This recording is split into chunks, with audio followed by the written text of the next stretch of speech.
This is my friend John Ballou, who happens to be an amazing artist, but that's not why I'm talking to him today. He has been following and connected with truth movement for a very long time. For a very long time. When I was in the 90s, just kind of aware of Clinton murders and stuff like that was going on. John was into it much deeper, and he was following some people that were researching some solutions, white knights, white doves, stuff like that, and that was in the late 90s, and I'll let him pick up the story from there. And the reason why I'm talking to him today about this is because it ties into current events, so pay attention because there's a tie-in that's very important for the Boston Marathon. Yeah. So, yeah, this is very interesting because I hadn't really put it together until we got together. One of the things I was doing before 911, for I think about a year, there was somebody by the name of White Dove that was I was following. She was a member of a group called the White Knights that were saying that there needed to become an end of tyranny, and that the Bush and Cheney administration, and before that, way before that, had been engineering a lot of the things that had happened in the world that we thought, like even World War I, World War II, were actually engineered, set up by bankers. And so The Hague, what I was referring to in this thing that's similar to the Boston Marathon, is that this White Dove person was saying that the Hague, which is the World Court, had indicted Bush and Cheney for being war crimes, and that they were going to announce the indictment of Bush and Cheney in front of the World Trade Center on 9/11. They were going to do it at 9:30.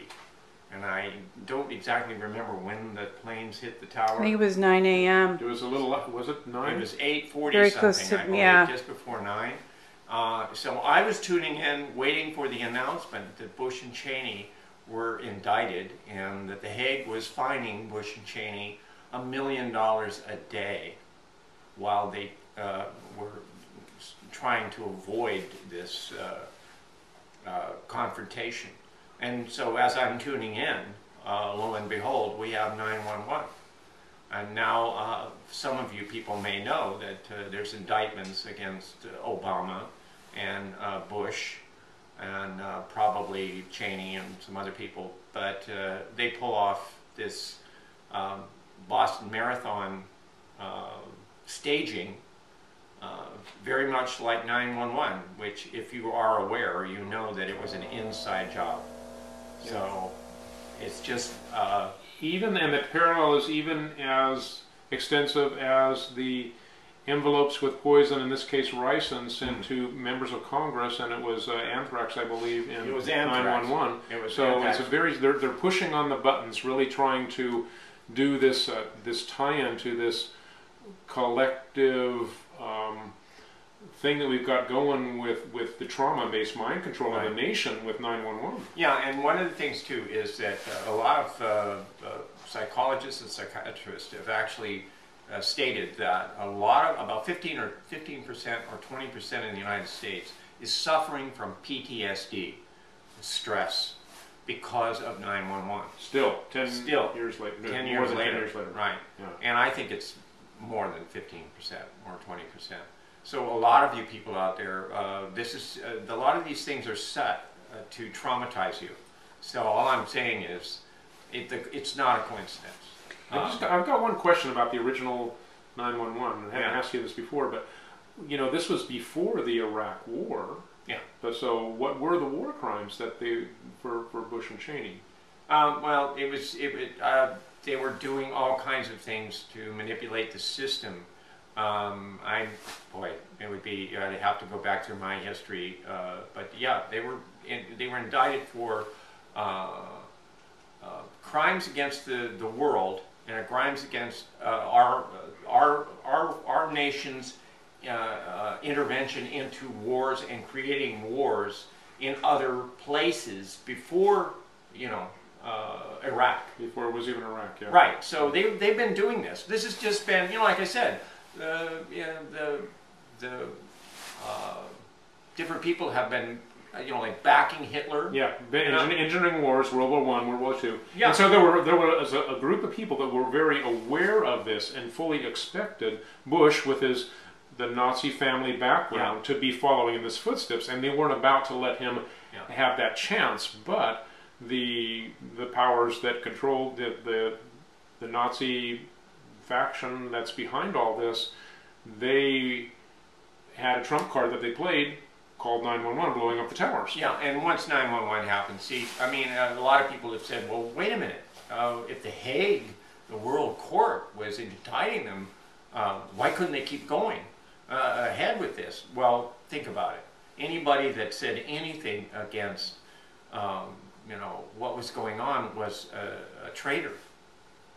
Plus the whole world was traumatized. I mean, you know, all the United States was traumatized. Yeah, because you had people that were really believing. So they're manipulated, very easily manipulated. Everybody bought into the lie, so they're not going to. There's a tremendous sympathy for President Bush. Let's all get behind him, and it's very hard to come against that. So they recognize that, and not only that, as you pointed out, the evidence in Building 7 and the gold under everything was destroyed. Everything was destroyed.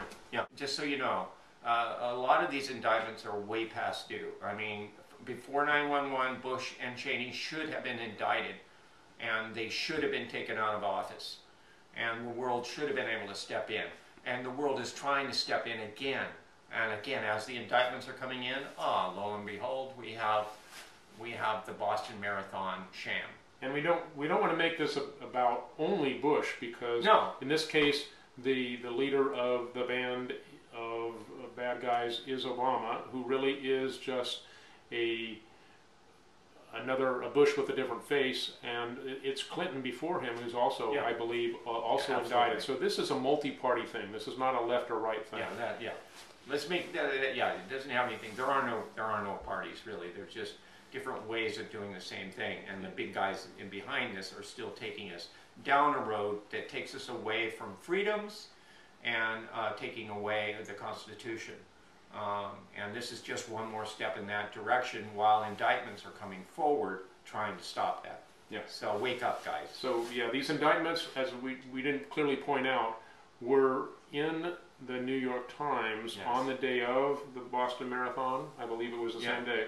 And did not get the attention because the attention went to the Boston Marathon bombing. So that was an intentional. That was in no way coincidental. Yeah. So if you're hearing this, you need to make sure that you know what the New York Times was saying about these indictments, and don't let the pressure go off of these indictments as we did before. We let 911 carry us into an Iraq war, and how many of our children died. Don't let them distract you this time.